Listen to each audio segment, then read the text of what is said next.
نحمدہ ونصلی علی رسولہ الکریم اما بعد۔ محترم سامعین، ہمیں اور آپ سبھی لوگوں کو معلوم ہے قبر آخرت کی منزلوں میں سے سب سے پہلی منزل ہے۔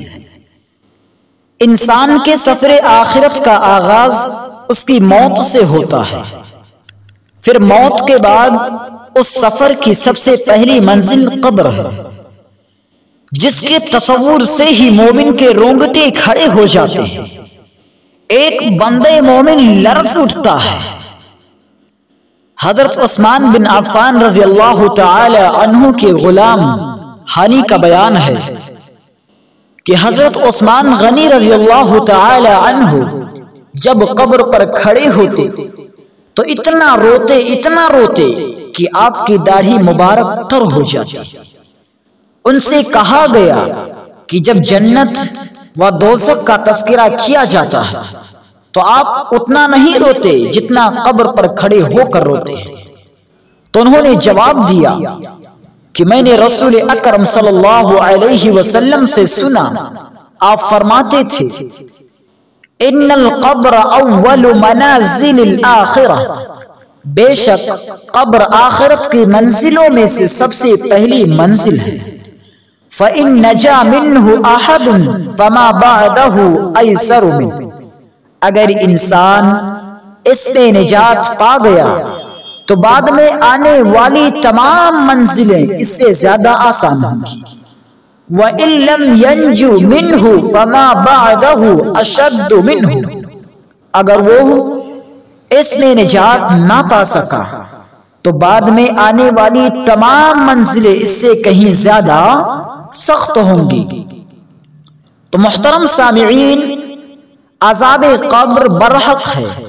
اہل سنت والجماعت کا عقیدہ ہے کہ قبر میں صالح مومن کو جنت کی نعمتیں عطا کی جاتی ہیں، اور فاسق و فاجر اور کافر و منافق کو قبر کے عذاب میں مبتلا کیا جاتا ہے۔ قرآن و حدیث میں اس کے متعدد دلائل موجود ہیں۔ مسند احمد میں حضرت عائشہ رضی اللہ تعالی عنہ سے روایت ہے کہ ایک یہودی عورت ان کی خدمت کرتی تھی، اور جب حضرت عائشہ رضی اللہ تعالی عنہ اس سے کسی قسم کا اچھا سلوک کرتی، اچھا برتاؤ کرتی، تو وہ کہتی اللہ تعالی تمہیں عذاب قبر سے محفوظ فرمائے۔ حضرت عائشہ رضی اللہ تعالی عنہ کہتی ہیں میں نے کہا اے اللہ کے رسول، کیا قبر میں عذاب ہوتا ہے؟ تو آپ صلی اللہ علیہ وسلم نے فرمایا یہودی جھوٹے ہیں، قیامت کے دن سے پہلے کوئی عذاب نہیں۔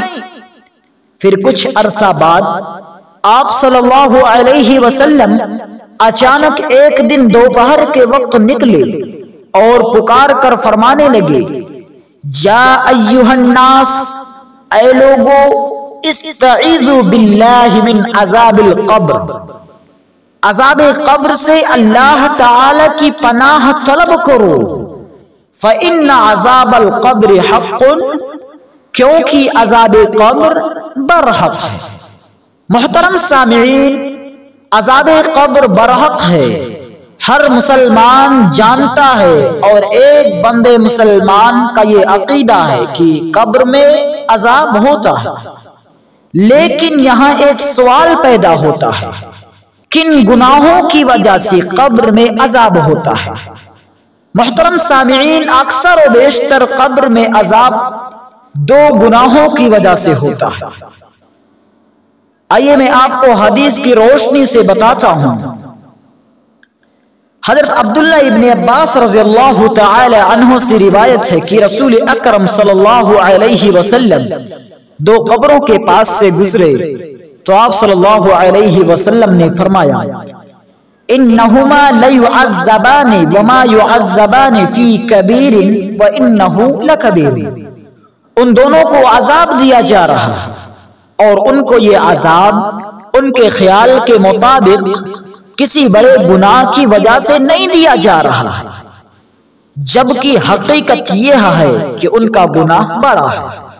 اما احدہما فکان یمشی بالنمیمۃ، ان میں سے ایک تو چغل خوری کیا کرتا تھا، وَأَمَّا الْآخَرُ فَكَانَ لَا يَسْتَنزِهُ مِنْ بَوْلِهِ، اور دوسرا اپنے پیشاب سے نہیں بچتا تھا۔ اس حدیث میں جہاں عذاب قبر کا اثبات ہے، وہاں اس کے دو اسباب بھی بتا دیے گئے ہیں۔ چغل خوری کرنا یعنی دو بھائیوں کو لڑانے کے لیے ان میں سے ہر ایک کی بات کو دوسرے تک پہنچانا اور پیشاب سے نہ بچنا۔ اس آخری سبب کے متعلق رسول اللہ صلی اللہ علیہ وسلم کا ایک اور ارشاد گرامی ہے، اکثر عذاب القبر من البول، اکثر عذاب قبر پیشاب سے نہ بچنے کی وجہ سے ہوتا ہے۔ تو حدیث سے ثابت ہوا کہ اکثر و بیشتر قبر میں عذاب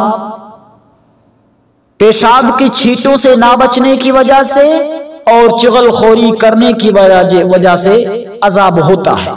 تو محترم سامعین، اگر ہم چاہتے ہیں کہ عذاب قبر سے محفوظ رہیں، عذاب قبر سے اگر ہم بچنا چاہتے ہیں، تو ہمیں پیشاب کی چھینٹوں سے بچنا ہوگا اور ساتھ ہی ساتھ چغل خوری کرنے سے بھی بچنا ہوگا۔ آخر میں اللہ تبارک و تعالی سے دعا ہے، بار الہ ہمیں اور ہمارے سارے مسلمان بھائیوں اور بہنوں کو عذاب قبر سے محفوظ رکھے، آمین۔ وآخر دعوانا ان الحمدللہ رب العالمین، والسلام علیکم ورحمۃ اللہ وبرکاتہ۔